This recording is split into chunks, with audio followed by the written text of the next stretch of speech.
अस्सलाम वालेकुम नाज़रीन, प्रोग्राम कराची टुडे और मैं हूं आपका मेज़बान बिलाल खाना। सबसे पहले बात की जाएगी उस मसले के ऊपर जो इस वक्त सबसे बड़ा मुअम्मा बन चुका है। सुप्रीम कोर्ट का फैसला आता है, कराची डिस्ट्रिक्ट बार का जस्टिस गुलजार अहमद साहब फैसला सुनाते हैं। ये कहते हैं कि 500 के करीब इमारतें हैं जिनको गिराना है जो गैर कानूनी तरीके से बनाई गई हैं। अगर बात की जाए कराची के हवाले से, कॉन्क्रीट का जंगल बना दिया गया। यह भी कहा गया कि 40 साल पहले वाली हालत में बहाल किया जाए कराची को। जो इमारतें हैं, जो प्लॉट्स रेजिडेंशियल थे, उनको कमर्शलाइज किया गया, उसकी कन्वर्जन को वापस लिया जाए। तमाम चीजें सामने आई, लेकिन सवाल यह पैदा होता है कि क्या 40 साल पहले की सूरत हाल अब वापस लाई जा सकती है? क्योंकि बहुत सारी चीजें हैं जिनको डेवलप किया गया, बहुत सारी बिल्डिंग्स ऐसी हैं, शादी हॉल्स ऐसे हैं, पेट्रोल पंप्स ऐसे हैं जो उन जमीनों के ऊपर, अलॉट की गई जमीनों के ऊपर बनाए गए, जो कमर्शलाइज की गई थी। अगर कमर्शलाइज की गई है रेजिडेंशियल, तो इसका खमियाजा वो लोग क्यों भुगतेंगे, वो मालकान क्यों भुगतेंगे जिन्होंने टैक्स पे किया है, जिनके पास तमाम SBCA के, तमाम इदारों के जो NOC जारी किए जाते हैं, वो तमाम डॉक्यूमेंट्स मौजूद हैं। बहरहाल बहुत सारी जमातें हैं, सियासी जमातों ने भी इसके ऊपर बयानबाजी की है, बहुत सारे स्टेटमेंट दिए गए हैं। सबसे पहले सईद गनी के हवाले से बात करेंगे। वजीर बल्दियात ने कहा कि सुप्रीम कोर्ट का फैसला एक मोहतरम फैसला है, इसको मानेंगे, लेकिन अगर ये गैर कानूनी नहीं है, ये इमारतें और ये शादी हॉल जो कानूनी तौर पर बताए जा रहे हैं, तो अगर उनको गिराया गया तो इतनी बड़ी बात कह दी कि इस्तीफा दे दिया जाएगा। अब समझ में यह आ रहा है कि सुप्रीम कोर्ट और सिंध हुकूमत आमने सामने आ चुकी है। मेयर के हवाले से बात की गई तो मेयर कराची ने भी यही कहा कि अपनी जो दौरे इख्तियार है इसके अंदर कोई ऐसा काम नहीं करूंगा जिससे आवाम को नुकसान पहुंचे। बहरहाल हाफिज नईमुर रहमान के हवाले से बात की जाए तो उन्होंने कहा कि 500 इमारतें गिराने से इंसानी अलमिया जन्म लेगा। सवाल यहां पर यह पैदा होता है, जो तशवीशनाक सूरत हाल है खासतौर पर शादी हॉल्स के हवाले से, जब ये 930 प्लॉट्स के हवाले से बातें सामने आई और 500 इमारतें गिराने की बातें आई, तो शुरुआत जो की गई है वो शादी हॉल्स के हवाले से की गई है। अब शादी हॉल्स की जो एसोसिएशन है वो ये एहतजाज करती हुई नजर आई कि हमारे साथ क्यों पहला जो है वो ये काम किया गया। कार्रवाई अगर शुरू करनी थी तो अगर रस्ते में तमाम चीजें आती हैं तो उनके साथ यकसा सलूक किया जाए, यकसा कार्रवाइयां की जाए। शादी हॉल्स को ही क्यों टारगेट किया जा रहा है? बहुत सारे लोग ऐसे कहते हुए नजर आए, बातें करते हुए नजर आए कि हमारी बेटियों की, बेटों की शादियां बुक्ड हैं शादी हॉल्स के अंदर और हम एडवांस पेमेंट कर चुके हैं, तो उसका खमियाजा कौन भुगतेगा? क्या रिफंड की जाएंगी या फिर हम कहां पर शादी करेंगे? पहले तो ये तस्वुर होता था कि सड़क पर शामियाना लगा के, टेंट लगा के शादी कर ली जाती थी, लेकिन बैंक्वेट्स हैं, लॉन्स हैं, मैरिज हॉल्स हैं, इनके अंदर अब शादियों का रिवाज है। तो अब जिन लोगों की बुकिंग हो चुकी है वो कहां पर जाएंगे? बहरहाल ये तमाम चीजें, तमाम मामला थे, इसके ऊपर क्या पेशरफ्त हुई है, तमाम चीजें बात करेंगे। आज हमें स्टूडियो में ज्वाइन किया है Karachi marriage hall law owner association के जनरल सेक्रेटरी हैं ख्वाजा तारिक साहब। सर, बहुत शुक्रिया प्रोग्राम के लिए आपने वक्त निकाला। ये बताएं कि शादी हॉल्स के हवाले से जो बातें सामने आ रही हैं, मिसमार करने की, इमारतें गिराने की बातें एक तरफ, लेकिन शादी हॉल्स के साथ जो कार्रवाई की जा रही है, एक एक दिन का नोटिस देकर तोड़ने का कहा जा रहा है। आपके पास तो NOC मौजूद है हुकूमती इदारों के, जब ये NOC मौजूद हैं और बात की जा रही है कि कन्वर्जन जो 2004 से हुआ है उसको दोबारा से कन्वर्ट कर दिया जाए, तो खमियाजा सिर्फ अवाम क्यों भुगतेगी? उन इदारों के ऊपर भी तो सवाल उठना चाहिए ना। हाँ बिलाल, बहुत शुक्रिया आपका। ये जिस वक्त हमारे पास नोटिस आने शुरू हुए हैं, आप यकीन जाने हमारे जो मेंबर्स थे और हम लोग थे, हमारे ऊपर तो ऐसा लग रहा था कोई पहाड़ टूट गया है और इतनी ज़्यादा नाउमीदी की फ़िज़ा थी कि लोग बेइंतहा परेशान थे। और इस हवाले से हमने डिपार्टमेंट के अंदर भी हमने रब्ता किया, जो डायरेक्टर्स हमारे साथ इन कांटेक्ट थे, हमने उनसे पूछा कि भाई ये जो ऑर्डर आया है और हमने इसमें रिटन ऑर्डर की कॉपी हमने निकाली है, तो इसके अंदर कोई ऐसी बात नहीं लिखी हुई जिस तरह से इंटरप्रिटेशन आपका डिपार्टमेंट कर रहा है। तो उस पर उन्होंने कहा नहीं, हमारे पास वाज़ेह अहकामात हैं और हम 3 दिन का नोटिस जो है वो सर्व कर रहे हैं। और पहले मरहले के अंदर जो है हम तमाम मैरिज हॉल्स को जो है वो नोटिस जारी करेंगे और 3 दिन के अंदर अंदर जो है ना वो आपने अपनी एक्टिविटीज़ को बंद करना है और हमने डिमोलिशन एक्टिविटी करनी है। अच्छा, जो हमने जब नोटिस देखा तो उसके अंदर उन्होंने लिखा था कि जी तमाम जो NOCs हमने कमर्शलाइजेशन के हवाले से इशू की हैं वो हम कैंसिल कर रहे हैं और सब्सिक्वेंटली अगर उसके ऊपर जो बिल्डिंग प्लान्स अप्रूव हुए हैं वो भी हम सब कैंसिल कर रहे हैं। तो बेसिकली उसमें जो लैंग्वेज लिखी थी होती है उसको कैंसिल समझा जाए या ऐसा समझा जाए कि जैसे वो कभी NOC दी ही नहीं गई। अच्छा, हम तो बिल्कुल ऐसा समझ रहे थे कि जैसे हमको कोई दूसरे मुल्क ने आके कब्ज़ा कर लिया है या हमको किसी अपने मुल्क से निकाल के किसी ऐसी जगह कर दिया है कि हमारे सर से पाँव से जो है वो ज़मीन और छत छीन ली गई हो। तो हम लोग बड़े। अच्छा, मुझे एक बात बताइएगा कि जब इस प्लॉट के ऊपर ये तामीर किया गया है मैरिज लॉन को या बैंक्वेट को, जितने भी आपके एसोसिएशन के हवाले से सवाल कर रहा हूं, तो जब प्लॉट की परचेजिंग होती है तो फिर इदारे एनओसी जारी करते हैं। एनओसी के अंदर वाज़ेह तौर पर होता है कि कमर्शलाइज प्लॉट है या रेजिडेंशियल है। जो कमर्शलाइज होता है उसकी टैक्सेशन अलग होती है, उसकी टैक्स एक्टिविटीज अलग होती है, दीगर मामलात उसके डिफरेंट होते हैं रेजिडेंशियल से। तो जब तमाम चीजें आप लोग पे करते रहे तो ये कैसा जवाब बनता है कि इन चीजों को मिसमार कर दिया जाए सिर्फ गैर कानूनी कहकर? बिलाल, मैं आपको बताऊं, हमारा जो एक पूरा मौक़िफ़ था इसके अंदर वो यही था। हमने कहा अगर आप इस चीज़ को समझें, ये पिछले 4-5 साल से जो है शादी हालों के ख़िलाफ़ एक आप समझ लें एक कैंपेन चल रही थी, और ऐसा लगता था इंतज़ामिया को कुछ इस तरह की ब्रीफिंग है कि तमाम मैरिज हॉल जो हैं वो इलीगल हैं। अच्छा, माजी में ऐसे वाकयात हुए हैं, चाइना कटिंग के मामला देखे जाएं या कुछ सियासी जमातें ऐसी हैं जिनका असर और रसूख रहा है शादी हॉल्स के ऊपर, वो मामलात रहे हैं अगर देखा जाए तो? बिल्कुल सही कह रहे हैं। देखें, बात यह है कि कराची के शहर के अंदर जो कुछ हुआ वो सबके इल्म में है। इसके अंदर अगर आप 5 साल 10 साल 15 साल पीछे चले जाएं तो जो सूरत हाल थी वो ज़ाहिर है उसके अंदर जिस तरह का ट्रेंड था, ज़मीनों पे कब्जे थे, जिसकी जो मर्जी में आ रहा था वो कर रहा था, तो इसी तरह से और बिजनेसेस भी डेवलप हुए और शादी हाल भी डेवलप हुए, वो एंक्रोच लैंड्स पे भी डेवलप हुए। बहुत सारे रफाई प्लॉट्स भी ऐसे जिसके ऊपर हॉल्स बने हुए हैं, उनको ओन करती है आपकी एसोसिएशन? देखिए, मैं आपको एक चीज़ बताऊं, हम मैं आपको ये बता रहा हूँ कि जो 4-5 साल पहले जो चीज़ें सामने आई और ऑपरेशन शुरू हुआ और उन्होंने कहा कि जी एम्यूनिटी प्लॉट्स के ऊपर कमर्शियल एक्टिविटी हो रही है जो कि हम बर्दाश्त नहीं करेंगे, उस पर हमने कमिश्नर कराची के साथ भी मीटिंग हुई, डीजी केडीए के साथ भी हुई, एसबीसीए के अंदर भी हुई। तो उन्होंने कहा जी देखें, जो कुछ पहले हो रहा था वो हो रहा था, फ्रॉम नाउ ऑनवर्ड्स हम एम्यूनिटी प्लॉट्स के ऊपर इस एक्टिविटी को अलाउ नहीं करेंगे। तो आप ओन नहीं करते? मैरिज हॉल्स एक कमर्शियल ट्रेड है, ठीक है। बहुत से हॉल्स के ऊपर ऑपरेशन भी हुआ और हमारे जो लोग इस एम्यूनिटी प्लॉट्स पे काम भी कर रहे थे तो उनको यही मैसेज दिया गया और हमें भी यही मैसेज दिया गया कि देखें, आप लोग डिक्लेयर्ड रोड्स पे और प्लॉट्स के ऊपर अपने बिजनेसेस को कन्वर्ट करें, या चौड़े रोड्स पे चले जाएं। अगर वो नॉन डिक्लेयर्ड भी हैं तो आप चौड़े रोड्स पे चले जाएं। तो इस हवाले से बहुत से लोगों ने इस पर वर्किंग करनी शुरू करी और मैं आपको बताऊं, कोई 2017 जून के अंदर जो है वो मैरिज हॉल्स की एक पॉलिसी सामने आई, जो कि हमने मास्टर प्लान के उसमें एक बेसिकली कमेटी फॉर्म की गई थी जिसमें मास्टर प्लान के डायरेक्टर्स थे, बिल्डिंग कंट्रोल के डायरेक्टर्स थे, लैंड डिपार्टमेंट से लोग थे और मैरिज हॉल एसोसिएशन के कुछ रिप्रेजेंटेटिव्स थे, जिन्होंने तकरीबन 1.5 साल उस पॉलिसी के ऊपर काम किया और वो फाइनली जून 2017 के अंदर सामने आई और बाकायदा गज़ेट नोटिफिकेशन हुआ उसका। और उसके अंदर जो है डिक्लेयर्ड रोड्स और नॉन डिक्लेयर्ड रोड्स के हवाले से शादी हाल किस तरह से बनाए जाएंगे वो उस पॉलिसी में वज़ा किया गया। ठीक है। और जो लोग नॉन डिक्लेयर्ड रोड्स पे थे उन्होंने बाकायदा उस पॉलिसी को फॉलो करते हुए, मास्टर प्लान का एक प्रोसीजर है कि आप जेड अच्छा, उस पॉलिसी के ऊपर आप बात करें तो वही उसी के ऊपर रखते हुए सवाल करूंगा, उस पॉलिसी के अंदर पार्किंग पॉलिसी शामिल थी या नहीं?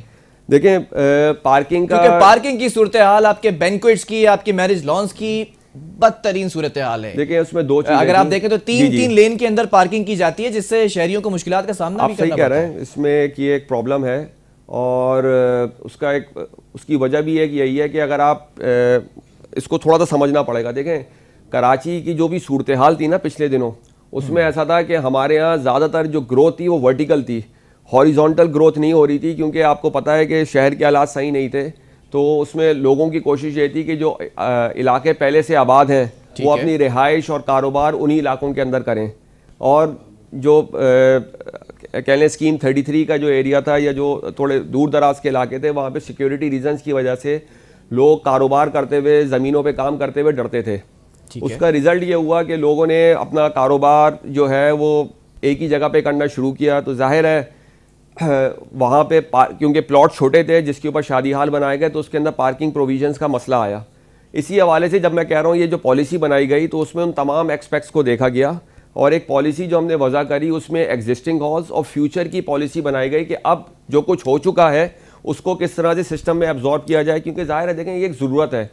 ये मास्टर प्लान ने भी एक्सेप्ट किया, जो हमारी जो पूरी टीम बैठी थी केडीए की, उन्होंने इसको एक्सेप्ट किया कि देखें ये एक शहर की ज़रूरत है। ये जो हॉल्स हैं इसमें सिर्फ शादियाँ नहीं होती हैं, इसमें मुख्तलिफ तरह के प्रोग्राम। अनफॉर्चुनेटली हमें शादी हाल का वर्ड एक यूज़ किया जाता है, मैं यहाँ थोड़ा सा क्लैरिफाई करूँ। देखें, ठीक है, इट्स अ बैंक्वेट हॉल। चले, ये मामला तो वाज़ेह हो गए पॉलिसी के। अब जो सुप्रीम कोर्ट का फैसला आया है और ये फैसला ये है कि जितनी भी कन्वर्जन्स हुई हैं उनको खत्म करके मिसमार किया जाए, इसके ऊपर क्या आप लोगों के तहफ़्फ़ुज़ात हैं या फिर जो आप लोगों के पास एनओसी मौजूद है उससे कुछ आसानी हो सकी है इदारों के लिए? सर, हमने इसी हवाले से खासा कंटेस्ट किया है और देखें ऑनरेबल सुप्रीम कोर्ट है वो अपनी जगह पर है और हमें यकीन है और हम आज भी कह रहे हैं कि देखें वो जो ऑर्डर्स हैं उसकी इंटरप्रिटेशन गलत की जा रही है। हमारी जब हमने ये प्रोटेस्ट इस पे किया था और उसमें मेनली हमारा फोकस यही था कि देखें आप सिर्फ 3 दिन का टाइम दे रहे हैं, ठीक है, लोगों के प्रोग्राम्स बुक हैं, ये यहाँ पे अभी भी हॉल तोड़े जा रहे हैं या फिर कार्रवाइयाँ रुक चुकी हैं? देखें, मैं आपको भी बता रहा हूँ कि उस पर हमने उनको समझाया कि देखें क्योस क्रिएट हो जाएगा, लेकिन एसबीसीए का डिपार्टमेंट कुछ सुनने को तैयार नहीं था। वो ये कह रहे थे कि हम, और एनओसी भी एसबीसीए ने दी है। जी, एनओसी भी एसबीसीए के इदारों ने दी है। मास्टर प्लान जो कि एसबीसीए के अंडर में आता है, उन्होंने हमको बाकायदा कमर्शलाइजेशन की एनओसी दी है और उसके ऊपर हम काम कर रहे हैं। अच्छा, उन लोगों का क्या? मैं ये सेगमेंट करने का खासा मकसद ये था क्योंकि शहरियों को इस वक्त परेशानी का सामना है और मेरे सेगमेंट उन्हीं लोगों के लिए होते हैं। शादियों का सीजन है इस वक्त। अब जिन लोगों ने बुकिंग करा ली है, एडवांस पेमेंट कर दी है, वो कहां पर जाएंगे? वो तो दर बदर की ठोकरें खा रहे हैं ना। शादी हॉल टूट जाएगा तो उन लोगों का नुकसान नहीं होगा क्या? Sir, this is exactly what I am saying कि ये चीज़ हमने डिपार्टमेंट को समझाने की कोशिश की थी कि देखें, हम अगर कोई काम कर रहे हैं तो वो एक लीगल एनओसी के साथ कर रहे हैं। हमने लोगों से अगर एडवांसेस लिए हैं, बुकिंग्स करी हैं, तो वो हमने किसी लीगल डॉक्यूमेंट के तहत करी है। अगर आप इस तरह से इमीडिएट एक्शन लेंगे तो एक क्योस क्रिएट हो जाएगा। लेकिन उन्होंने कहा जी हम कंप्लायंस कर रहे हैं, तो हमने कहा ठीक है, अगर आप कंप्लायंस कर रहे हैं तो हम भी कंप्लायंस के अंदर जो है शादी हाल बंद कर तारिक साहब, ये जो इदारे हैं ये सिंध हुकूमत के अंडर आते हैं, तो सिंध हुकूमत क्या कह रही है इस हवाले से? वजीर बल्दियात तो कहते हैं कि मैं इस्तीफा दे दूंगा अगर कोई शादी हॉल तोड़ा गया या कोई गैर कानूनी चीज को अगर मिसमार किया गया। सर देखें, मैं इस प्रोग्राम एक और चीज उसी के ऊपर वफाकी हुकूमत कहती है, फिरदौस शर्मी नकवी साहब कहते हैं जो अपोजिशन लीडर हैं सिंध असम्बली में, वो कहते हैं कि सईद गनी साहब गलत बयानी कर रहे हैं या फिर जो स्टेटमेंट दिया गया है उसको गलत बयान कर रहे हैं। नहीं, मेरे ख्याल से कुछ कन्फ्यूजन है। मैं आपके इस प्रोग्राम के तवज्जुह से मोहतरम सईद गनी साहब का मैं शुक्रिया अदा करना चाहता हूँ एसोसिएशन की तरफ से। देखें, जिस दिन ये प्रॉब्लम हमारा खड़ा हुआ था, सईद गनी साहब ने हमें अपने पास बुलाया था और वहाँ पे उन्होंने एश्योर किया कि देखें जो रोड्स सिंध गवर्नमेंट ने डिक्लेयर की हैं, देखें ये रोड्स जो हैं ये एक दिन में डिक्लेयर नहीं हुई हैं, ठीक है, 1978 सालों की कहानी है। 1978 से लेके 2004 के अंदर लास्ट रोड्स डिक्लेयर हुई, तकरीबन 27 रोड्स डिक्लेयर हुई हैं और ये 1978 से ये प्रोसेस स्टार्ट हुआ है। मुख्तलिफ सालों में मुख्तलिफ रोड्स डिक्लेयर हुई हैं। अच्छा, ये रोड्स का डिक्लेरेशन का जो प्रोसेस है ये कोई ढके छुपे नहीं हुआ है या किसी एक फर्द ने नहीं किया है, ये इदारों ने किया है जो कि इसके मजाज इदारे थे। और सेकेंडली जो आखिरी जो 2004 का हुआ है वो तो सिटी काउंसिल ने किया है। अगर आपको याद हो, जिस वक्त सिटी काउंसिल थी तो उस वक्त मेयर कराची का फंक्शन भी बहुत एक्टिव था और उस सिटी काउंसिल के अंदर तमाम जो आपकी सिविक बॉडीज है उनकी रिप्रेजेंटेशन थी और आखिर के अंदर इसका अप्रूवल असेंबली से भी हुआ था। तो जो चीज़ भी हुई है वो प्रॉपर नोटिफिकेशन और क्या कहते हैं उस पर बहस के बाद जो है एक चीज़ सामने आई थी। अच्छा, उसमें मज़ेदार बात ये थी कि कुछ एनजीओज जो हैं वो जो रोड्स डिक्लेयर हुई थी उसके खिलाफ कोर्ट में गई थी। चलें, अभी किसी किस्म की यकीन दहानी कराई गई है कि आगे इस तरह की कार्रवाइयां नहीं होंगी या इसके ऊपर स्टे लिया गया? मैं वही कह रहा हूँ कि सईद गनी साहब चूंकि उस वक्त सिटी काउंसिल का हिस्सा भी थे, उन्होंने कहा कि जी ये सारा काम चूंकि हमारे सामने हुआ है और हमें पता है कि इसके अंदर बिल्कुल ट्रांसपेरेंट प्रोसीजर अडॉप्ट किया गया था और हाई कोर्ट ने भी हमारे इस डिसीजन को बैक किया था, तो हमने जितने रोड्स डिक्लेयर किए हैं, जो हमने एनओसीज दी हैं, हम उसको ऑन करेंगे और अगर हमें फिर भी कोई खुदा ना करे कोई एडवर्स एक्शन के लिए लेने के लिए कहा गया तो हम जो है उस सूरत में फिर हम इस्तीफा चलें। आखिर में एक बात और बता दीजिएगा, स्पेसिफिकली आपसे ये सवाल करना चाह रहा हूँ, आपकी एसोसिएशन है, काफ़ी सारे मैरिज हॉल हैं, लॉन है, बैंक्वेट्स हैं, वो आपके इस एसोसिएशन के अंडर आते हैं। जो गैर कानूनी प्लॉट्स के ऊपर बने हुए हैं, रेजिडेंशियल प्लॉट्स हैं, ऐसे भी प्लॉट्स हैं मेरे पास डॉक्यूमेंट्स मौजूद हैं जो रेजिडेंशियल हैं और कमर्शलाइज यूज़ किए जा रहे हैं, खासतौर पर शादी हॉल्स की मद में, उसको ओन करते हैं या नहीं करते हैं? देखें, गैर हाँ या ना, देखें एक चीज़ समझें, गैर कानूनी प्लॉट जो हैं अगर वो इंक्रोचमेंट है, अगर वो किसी एम्यूनिटी प्लॉट पे बना हुआ है जिस पे किसी भी सूरत में कोई इजाज़त नहीं है, तो हम उसकी रिप्रेजेंटेशन नहीं करते हैं, बिल्कुल नहीं करते हैं। ठीक है। इससे पहले भी जो गवर्नमेंट ने, चाहे KDA ने, चाहे KMC ने, चाहे SBCA ने उन प्लॉट्स पे कोई एक्शन लिया, हमने उसके ऊपर किसी किस्म का कोई रिएक्शन नहीं किया।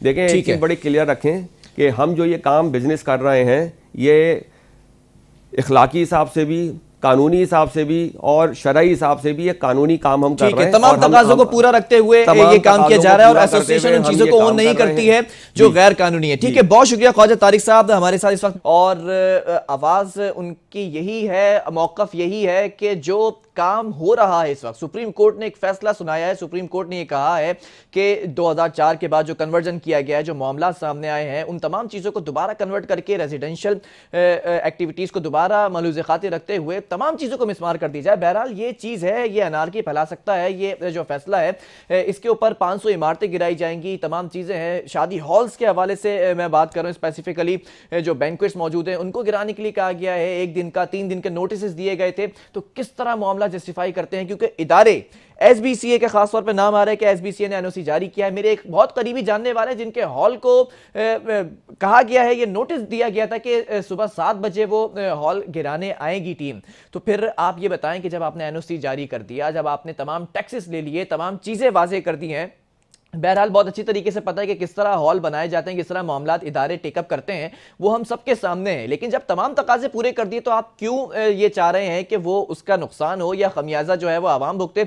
और जिन लोगों के शादी हॉल्स बुक हो चुके हैं शादियों के लिए, वो कहाँ जाएंगे? अपनी शादियां पोस्टपोन करें या फिर गलियों के बाहर कराएं या सड़कों पर कराएं? ये तमाम चीज़ें सुप्रीम कोर्ट को रिव्यू लेना पड़ेगा, अदालतों को देखना पड़ेगा कि ये किस तरह क्या मलबे का ढेर बनाने जा रहे हैं। जस्टिस साहब ने कहा था कि कॉन्क्रीट का जंगल बना दिया। मैं कहता हूं कि इस फैसले के बाद अगर मलबे का ढेर बन जाएगा तो किस तरह मामला चलेंगे? बहरहाल इन तमाम चीजों को टेकअप करने की जरूरत है। अब बात करेंगे तनख्वाहों की अदम अदायगी के हवाले से। डॉक्टर्स ने एहतजाज किया है, ओपीडी 3 दिन तक बंद रहेगी। क्या मामलात हैं, तशवीशनाक सूरत हाल है, डिस्कस करेंगे वक्फे के बाद।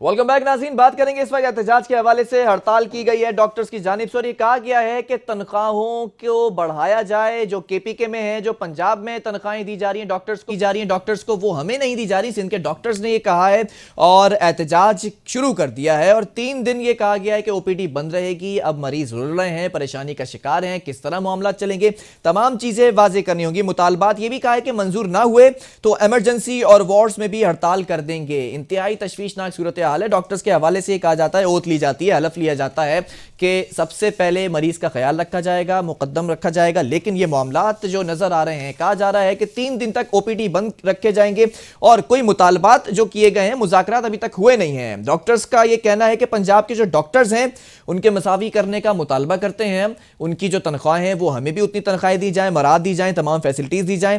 अब ये देखना है कि सिंध के सरकारी अस्पतालों का जो हाल है वो इंतहाई अबतर सूरत हाल है। कराची के जितने बड़े अस्पतालों की बात करूं मैं सरकारी, तो उसमें भी मामलात आज बन रहे, तमाम ओपीडीज बन रहे, तमाम लोगों को परेशानी का सामना करना पड़ा। इन केस ऑफ इमरजेंसी क्या मामलात होंगे? अगर कोई खुदा न खास्ता कोई वाकया रोनुमा हो जाता है तो कौन जिम्मेदार होगा? इंतजामिया होगी, डॉक्टर्स होंगे जो हलफ लेते हैं, या फिर जो हुकूमत कहती है कि तमाम चीजें दी जाएंगी, तमाम मामला टेकअप किए जाएंगे, वो होंगे? 18वीं तरमीम के बाद सूबे के इख्तियारात आ जाते हैं। सूबे के पास चाहे तालीम के हों चाहे सेहत के हों, क्यों गफलत बरती जा रही है? क्यों इसके ऊपर मामलात वाजे नहीं किए जा रहे, या फिर हुकूमत से ये मामलात चल नहीं रहे हैं? 18वीं तरमीम कराने का फायदा क्या हुआ? बहरहाल तमाम चीजें, तमाम मामलात इस वक्त हमारे साथ स्टूडियो में ज्वाइन किया हमारे नुमाइंदे हैं सलमान सलीम।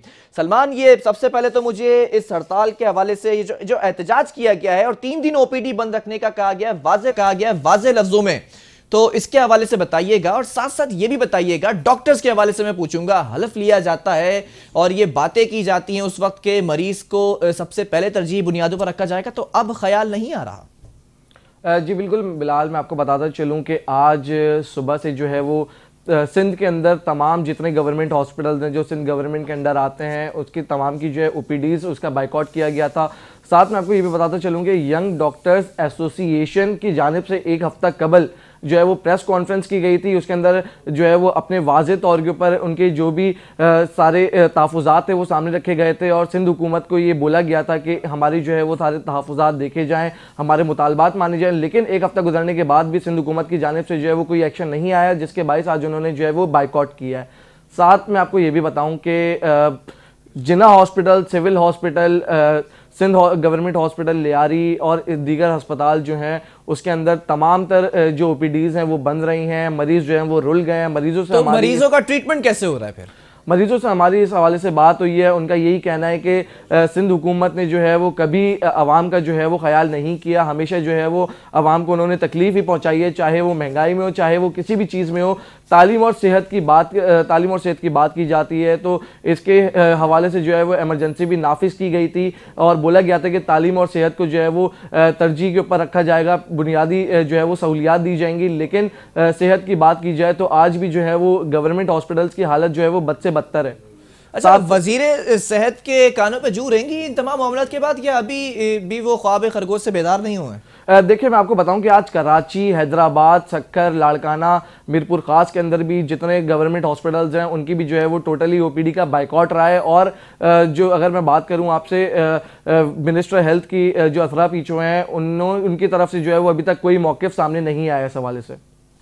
बहरहाल अजरा पेचियो के मामलात वाज़े तौर पर नज़र आ रहे हैं, और अगर इनके शौहर की बात की जाए तो उनके मामलात भी अगर तालीम के हवाले से देखा जाए तो वो भी वाज़े हैं, बड़े इंकशाफात हैं, जिसके हवाले से एक सेगमेंट तैयार करने वाला हूँ बहुत जल्द। लेकिन ये जो मामलात हैं, मुज़ाकरात तय नहीं पाए जा रहे हैं। डॉक्टर्स ने कहा है कि 3 दिन तक बंद रखे जाएंगे, तो फिर कौन वाज़े करेगा, किसकी जिम्मेदारी है अगर कोई वाक़या रूनुमा होता है तो? डॉक्टर्स की या हुकूमत की? जी बिल्कुल, देखें यंग डॉक्टर्स एसोसिएशन का जो है वो यही कहना है कि हमारे मुतालबात हैं। उनके मुतालबात में आपको बताता चलूं कि उनका कहना है कि हमारी जो प्रमोशंस हैं वो रोकी गई हैं, हमारे अलाउंसेस जो हैं वो रोके गए हैं एज़ कम्पेयर टू KPK और पंजाब को अगर हम लोग कंपेयर करें सिंध से, तो सिंध जो है वो उनसे बहुत ज़्यादा पीछे है। सैलरीज जो है वो बहुत ज़्यादा कम है सिंध की। KPK का निज़ाम जो है वो बहुत बेहतर है, पंजाब का निज़ाम बहुत बेहतर है। गवर्नमेंट जो डॉक्टर्स की जानिब से डिग्री मिलने के बाद हलफ लिया जाता है मरीजों के हवाले से कि उनको तरजीही बुनियादों पर रखा जाएगा आगे। अब ख्याल नहीं आ रहा मरीजों का और डायरेक्ट हड़ताल कर दी जाती है। किसी किस्म के नोटिस जारी किए, किसी किस्म के मामला तय पाए जाएं या फिर हुकूमत से कॉल की जाए, अपील की जाए, ऐसा कुछ भी नहीं होता। मैं माजी उठा के देख लूं, उधेड़ कर देख लूं माजी को, तो हड़ताल पे हड़ताल नजर आती है। ऐसा क्यों है? जी बिल्कुल, देखें मैं आपको फिर ये बात बताता चलूं कि जो यंग डॉक्टर्स एसोसिएशन है उनकी जानिब से हड़ताल की कॉल जो है वो सिर्फ इसलिए की गई है कि उनके सारे मामलात जो हैं वो तय नहीं पा रहे हैं। इसके साथ साथ मैं आपको ये भी बताऊं बिलाल के इनका जो है वो ये भी कहना है, ये मसीहा माने जाते हैं, जो डॉक्टर्स होते हैं वो मसीहा माने जाते हैं, जो मरीज हैं वो शदीद तरीके से रुल गए हैं। वाज़े तौर पर नजर आ रहा है ना कि वजारत जो है, जो हुकूमत है, उससे मामला टेकअप करने में गफलत बरती जा रही है, उससे हैंडल नहीं हो रहे मामला। जी बिल्कुल, आज जो एहतजाज हुआ है ये कोई छोटा एहतजाज नहीं है। तमाम जो सरकारी हॉस्पिटल्स हैं, हजारों की तादाद में जो है वो मरीज आते हैं रोज, वो रुल गए हैं। लेकिन सिंध हुकूमत की जानिब से जो है वो अभी तक कोई मौक़िफ़ सामने नहीं आया, कोई मुज़ाकरात की कॉल नहीं की, ना जो है वो उनके किसी वफद से मुलाकात की है। तो हमारे मुल्क का तो अलमिया यही ना कि रुलता सिर्फ गरीब है, तो इस पर हुकूमत का क्या मौक़िफ़ है? कोई स्टेटमेंट दिया है क्या इसकी जानिब से? देखें, हुकूमत की मैं बात करूं तो आज ही जो है वो कुछ मामलात भी सामने आए थे। कुछ हॉस्पिटल्स हैं जिसके अंदर जो है वो अद्वियात की भी जो है वो इश्यूज चल रहे थे। लेकिन हुकूमत अगर बात की जाए तो हुकूमत जो है वो इसके ऊपर बिल्कुल उसने अपनी आंखें बंद की हुई है। हुकूमत जो है, सिंध हुकूमत बिल्कुल जो है वो एक तरीके से मैं ये भी बोल सकता हूँ कि वो बिल्कुल इस जो है वो चीज़ से बहुत ज़्यादा दूर जा चुकी है। उन्होंने हॉस्पिटल तो कायम कर दिए लेकिन कोई चेक एंड बैलेंस नहीं है। डॉक्टर्स आ गए हैं लेकिन डॉक्टर्स के आमदोरफ्त की कोई किसी को जो है वो फिक्र नहीं है। डॉक्टर है, डॉक्टर नहीं है, इससे किसी को कोई फर्क नहीं पड़ता। डॉक्टर आज एहतजाज कर लेते हैं, सिंध हुकूमत को कोई फर्क नहीं पड़ता। आवाम जो है वो रुल गई है, सिंध हुकूमत को कोई फर्क नहीं पड़ता। अगर ये बात सिर्फ एक हॉस्पिटल की होती तो समझ आती, लेकिन ये बात पूरे सूबे सिंध की है। पूरे सूबे सिंध के अंदर तमाम गवर्नमेंट हॉस्पिटल्स जो हैं वो टोटली बाइकआउट के ऊपर चले गए हैं। यंग डॉक्टर्स एसोसिएशन का ये भी कहना है कि अगर 3 दिन के अंदर हमारे मुतालबात नहीं माने गए तो हम लोग जो है वो एमरजेंसीज भी बंद कर देंगे। एमरजेंसीज भी बंद की जा सकती है और किसी किस्म के मामला तय नहीं पाए गए। बहरहाल सलमान, ये बताइएगा, आखिर में ये पूछना चाहूंगा, सेक्रेटरी हेल्थ के हवाले से जो नोटिफिकेशन जारी किया गया है, तब्दील कर दिया गया है। उस्मान चाचड़ एक्स सेक्रेटरी हेल्थ रहे हैं, क्या उनकी कारकर्दगी पर सवालिया निशान उठते हुए नजर आ रहे हैं जो इस वक्त इतनी जल्दी सईद अहमद अवान साहब को लगा दिया गया सेक्रेटरी? जी बिल्कुल, अगर साबिक सेक्रेटरी की बात की जाए उस्मान चाचड़ की, तो 1 साल जो है वो सेक्रेटरी हेल्थ रहे हैं। उनके दौर के अंदर भी कोई जो है वो सेहत का निज़ाम बेहतर नहीं हो सका। मीडिया अगर उनको अप्रोच करता था, किसी चीज़ को हाईलाइट करके अप्रोच करता था, तो उनकी जानिब से जो है वो कोई रद्द-ए-अमल सामने नहीं आता था। वो मीडिया का जो है वो फ़ोन नहीं उठाते थे। मीडिया ये बड़े तशवीशनाक मामलात हैं कि मीडिया को ऑब्लाइज नहीं किया जाता। अगर आपसे सवाल किया जाता है आपकी कारकर्दगी के ऊपर तो सेल नंबर बंद कर दिया जाता है, मौकफ नहीं दिया जाता और फिर निश्तर मीडिया के ऊपर ही बरसाए जाते हैं। बहरहाल बहुत शुक्रिया सलमान हमें ब्रीफ करने के लिए इस हवाले से। और अब देखना यह है कि कल भी ओपी फिर मामलात जो है वो बेहतरी की तरफ आ जाए, मुज़ाकरात हो जाएं। जो मुतालबात हैं यंग डॉक्टर्स एसोसिएशन के तनख्वाह बढ़ाने के हवाले से कहा गया है कि तनख्वाहों की अदम अदायगी और सहूलियात की कमी देखी जा रही है। पंजाब और केपीके के जो मामलात हैं वो मसावी हुकूक मांगते हुए नजर आ रहे हैं डॉक्टर्स, लेकिन एक तरफ ये भी मामलात हैं कि सुनवाई नहीं हो रही है। हुकूमत ने जो है वो चुप साध ली है, किसी किस्म की पेशरफ सामने नहीं आई है। और हुकूमत क्यों इस तरह का रवैया रख रही है? 18वीं तरमीम के बाद तो आपके पास मामलात हैं, चाहे तालीम के मामलात हों, चाहे सेहत के मामलात हों, तो क्यों इनको सही तरीके से टेकअप नहीं किया जा रहा है? बहरहाल अब ये देखना है कि आगे इसके ऊपर क्या फॉलोअप होता है, क्या स्ट्रेटेजी बनाई जाती है। सेक्रेटरी हेल्थ के हवाले से मैंने जो है वो बात बताई आपको कि सेक्रेटरी हेल्थ को तब्दील कर दिया गया है। क्या वजह है कि क्यों तब्दील किया गया है? क्या उनकी कारकर्दगी पर सवालिया निशान उठते हुए दिखाई दे रहे हैं या सियासी मुदाखलत करते हुए ये नए सेक्रेटरी साहब को लगाया गया है? बहरहाल तमाम चीजें जस्टिफाई करनी होंगी। अब बात करेंगे PS 94 के हवाले से। ज़िमनी इंतखाबात जो हो चुके हैं, MQM अपनी नशिस्त बचाने में कामयाब रही है। मामला क्या है डिस्कस करेंगे एक वक्फे के बाद।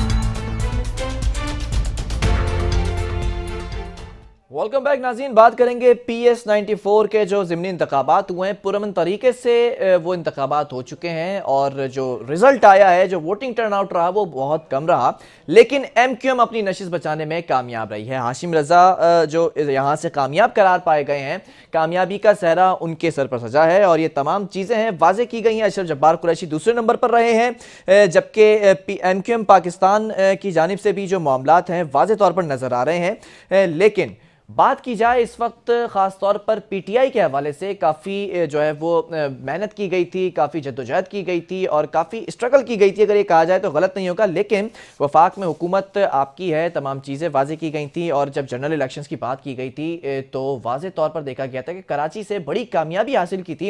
लेकिन यहाँ पर जो है वो देखा जा रहा है कि MQM यहाँ से सबकत ले गई है और ये भी बातें सामने आ रही हैं कि वोटिंग के हवाले से जो कहा जा रहा है दूसरी जमातों की जानिब से कि धांधली हुई है, तो धांधली कैसे हुई और क्यों हुई है? इस बार भी, पहले भी जनरल इलेक्शंस में कहा गया था कि धांधली हुई है और इस बार भी ये कहा जा रहा है। बहरहाल तमाम चीजें हैं वाज़े तौर पर नजर आ रही हैं। MQM जो टूट फूट का शिकार है, लेकिन कामयाबी जो है वो MQM ले चुकी है। बहरहाल इसके ऊपर बात करेंगे PTI की जानिब से। हमारे साथ मौजूद है PTI की रहनुमा लैला परवीन। मैडम बहुत शुक्रिया, आपने प्रोग्राम के लिए वक्त निकाला। ये बताएं कि इस वक्त अशरफ जब्बार कुरैशी दूसरे नंबर पर रहे हैं और कामयाबी हाशिम रजा जो है वो हासिल कर चुके हैं MQM के, क्या कहेंगी? बिस्मिल्लाहिर्रहमानिर्रहीम, इय्याका नअब्दु व इय्याका नस्तईन। बहुत शुक्रिया आपने मुझे लाइन पे लिया। बात ये है कि अभी जो मौजूदा सूरत हाल जो चल रही है जी, उसके तनाजुर में हमें एक दो खदशात थे, पहले से हम जानते थे इस हवाले से कि ये मामलात हो सकते हैं, फिर भी टेकअप नहीं किया गया मामलात को।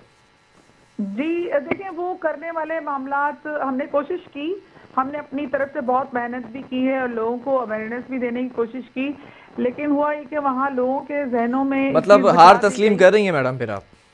किस चीज का तस्लीम कर रही हूँ मैं? ये जो इलेक्शंस में हार हुई है तस्लीम कर रही हैं?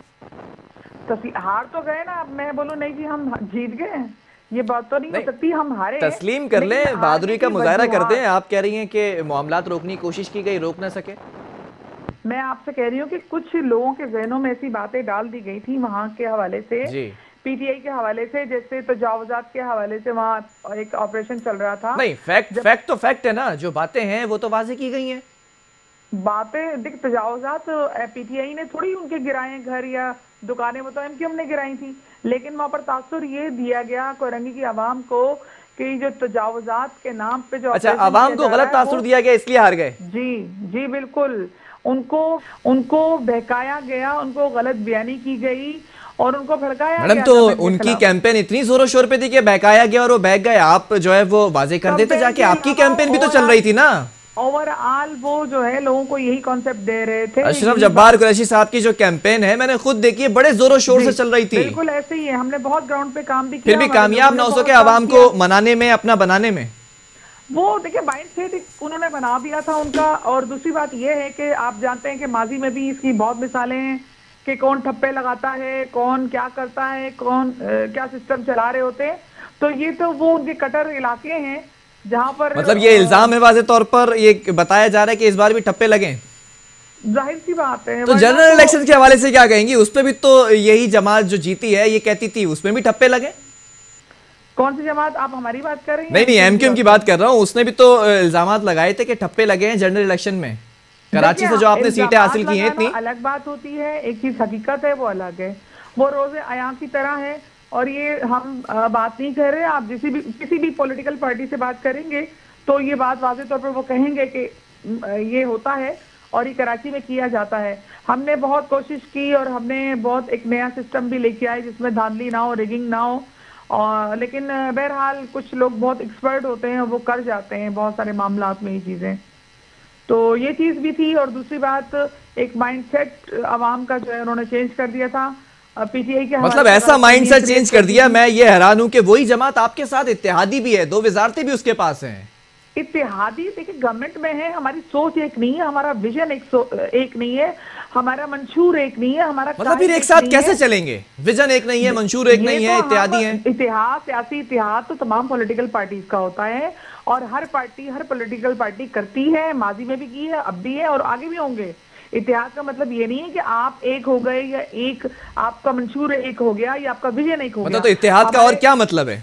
इतिहाद का मतलब यह है कि पाकिस्तान के सिस्टम को चलाने के लिए जो लोग आपको वोट दे रहे हैं, आप जहां से वोट लेके आए हैं, मैंडेट लेके आए हैं, हम उसको भी एक्सेप्ट करते हैं। हम उन अवाम की, देखिए एमक्यूएम जो है महाजिर की एक नुमाइंदा जमात रही है माजी में, हमने उसको रिगार्ड दिया है, हमने उनके मतलब सिस्टम को रिगार्ड नहीं दिया, हम उसको एक्सेप्ट नहीं करते उनके सिस्टम को। हम चाहते हैं कि वो भी अपना एक तरीकेकार चेंज करें, अब माजी वाली रिवायत है वो छोड़ दें और एक अच्छे वे में हमारे साथ चलें और आवाम की भलाई का काम करें। हमारा ये मकसद है इत्तेहाद का। बहरहाल जो है वो मुत्तहदा जमात है, माजिर नहीं है। लेकिन आपके साथ अगर मामलात में देखूं, वफाक में देखूं या फिर कराची के हवाले से स्पेसिफिकली देखूं, तो मामलात बिल्कुल खटाई का शिकार हैं। बिल्कुल जो है वो मामलात साथ चलते हुए नजर नहीं आते। बयानबाजियां इस कदर की जाती हैं, बहुत सारी बातें तो ऐसी भी थी कि मेयर तब्दील कर दिया जाएगा और ऐसे बड़े बयानात दिए गए हैं। तो ये क्या नुकसान नहीं पहुंचाएंगे, आवाम के एतमाद को ठेस तो नहीं पहुंचाएंगे? हमने उनके साथ इत्तेहाद किया है कि जिस भी पॉलिटिकल पार्टी के साथ हमने इत्तेहाद किया है तो उसमें एक चीज वाज़े तौर पे है। अच्छा, वफाक की सतह पर सिर्फ इत्तेहाद नजर आ रहा है, कराची सतह पर बिल्कुल नजर नहीं आ रहा। कराची कोई भी पॉलिटिकल पार्टी, वो दूसरी पॉलिटिकल पार्टी की इत्तेहादी सिर्फ आप ये कहेंगे हुकूमत चलाने के लिए, गवर्नमेंट चलाने के लिए बनती है, ग्राउंड पे इत्तेहादी नहीं बन सकती। एक पार्टी दूसरी पार्टी को ये नहीं कह सकती लोगों को जाके कि भाई आप हमें वोट ना दें, हमें आप इनको वोट दें। ना एमक्यूएम वाले ये कहेंगे कि जाके आप बल्ले पे मोहर लगाएं, ना हमारे पीटीआई वाले कहेंगे कि जाके आप पतंग पे मोहर लगाएं। ये तो अपनी अपनी चीज होती है, अपना वोट बैंक होता है, अपना वोटर होता है, ये कोई भी किसी को नहीं देता। हमने इत्तेहाद किया है कि कराची में मौजूद महाजिर को कम्युनिटी है उनके लिए भलाई हो सके और अच्छे काम हो सके। अब अगर हम ये देखेंगे कि वो हमारे अच्छा, जनरल इलेक्शंस में तो आपकी जीत हुई थी, लेकिन बल्दियाती इलेक्शंस में भी एमक्यूएम सबकत ले गई थी और यहाँ पे भी एमक्यूएम सबकत ले गई है। तो ये कई इशारा तो नहीं दे रहे जो एमक्यूएम कहती आई कि जनरल इलेक्शंस में भी धांधली हुई थी? ऐसी कोई बात नहीं है, ये तो एक कही जाती है ना सिर्फ एमक्यूएम की तरफ से बल्कि हर पॉलिटिकल पार्टी जब नहीं, जो रिजल्ट सामने आ रहा है वो वाजे कर रहा है कि आवाम किसके साथ खड़ी है। अब मौजूदा सूरत हाल में मैं ये बात एक्सेप्ट करती हूँ, मैं मानती हूँ कि अभी पीटीआई की गवर्नमेंट आई है, बहुत सारे हालात ऐसे हैं जो शायद आवाम को जो दुरुस्त नहीं कर सकी पीटीआई, मानती हैं? क्या नहीं कर पाई? सॉरी, मानती हैं कि दुरुस्त नहीं कर सकी पीटीआई वो मामलात जो इलेक्शंस के बाद हुए? कर रही है पीटीआई, बहुत दुरुस्त काम कर रही है। जब ये आवाम साथ नहीं खड़ी? नहीं, आवाम वो थोड़ा सा उनको जब थोड़ा सा महंगाई अगर बढ़ गई या और वो तो माजी में भी बढ़ती रही है, लेकिन इस दफा बहुत ज्यादा एक्सेप्ट करती है महंगाई बढ़ गई है बहुत ज्यादा। जी एक्सेप्ट कर रही हैं कि महंगाई बहुत ज्यादा बढ़ गई है? बहुत ज्यादा नहीं बढ़ रही, मैंने कहा उसको बहुत ज्यादा यूज किया जा रहा है। अच्छा। हमारे मुखालफीन की तरफ से ठीक कि है। पीटीआई ने महंगाई कर दी, जबकि वो खुद माजी में बहुत ज्यादा महंगाई करने का वो बाइस बने रहे हैं। तो पीटीआई बहुत अच्छे काम कर रही है, इंशाल्लाह फ्यूचर में हमें बहुत उम्मीदें हैं। अब जो इलेक्शन आएंगे चलें, उसमें बिल्कुल PTI की जीत होगी। उम्मीद यही करता हूं कि जो उम्मीदें हैं वो पूरी हो जाएं, जो वादे हैं वो वफा हो जाएं। बहरहाल बहुत शुक्रिया परवीन, आपने प्रोग्राम के लिए वक्त निकाला। नाज़रीन, मामला सामने है, PS9 होते हैं। एमक्यूएम की नशिश थी, एमक्यूएम अपनी नशिश बचाने में कामयाब रही है। पीटीआई के वफाक में भी हुकूमत है और कराची से भी अक्सरियत हासिल कर चुकी थी जनरल इलेक्शंस के अंदर। लेकिन मामला यहाँ पर ही देखे जा रहे हैं, बल्दियाती इलेक्शन हो वहां पर एमक्यूएम सबकत ले जाती है, या फिर 94 के इलेक्शन हो वहां पर भी सबकत ले जाती है। तो बहुत सारे सवाल उठते हैं जनरल इलेक्शंस के ऊपर, और अभी भी कहा जा रहा है कि धांधली हुई है इलेक्शंस के अंदर, तो धांधली को क्यों नहीं काबू किया गया? आपकी हुकूमत थी, तमाम चीज़ें थीं, और ख़ुद जो है वो एतराफ़ करती हुई नजर आई बहुत सारी चीज़ों का, और ये भी कहा कि हुकूमत जो है वो तमाम चीज़ें कर रही है, महंगाई कंट्रोल कर रही है, लेकिन अवाम को गुमराह किया गया दूसरी जमातों की जानिब से। तो आपकी जमात की जानिब से भी तमाम चीज़ें वाज़ेह की गई थी, कैंपेन ज़ोरों शोर पर चलाई गई थी, तो क्यों नहीं कन्विंस कर सके? बहुत सारी चीज़ें हैं, बहुत सारे मामला जन्म ले रहे हैं, जो सवालात उनके जवाब जानना इंतहाई ज़रूरी है। आने वाले वक्तों में पता चलेगा कि हुकूमत किस तरफ जा रही है। बहरहाल प्रोग्राम का वक्त खत्म हुआ, आपके फीडबैक का मैं मुंतज़िर हूँ, आपने अपना फीडबैक जरूर देना है। जब तक के लिए मुझे दीजिए इजाजत, अल्लाह हाफिज।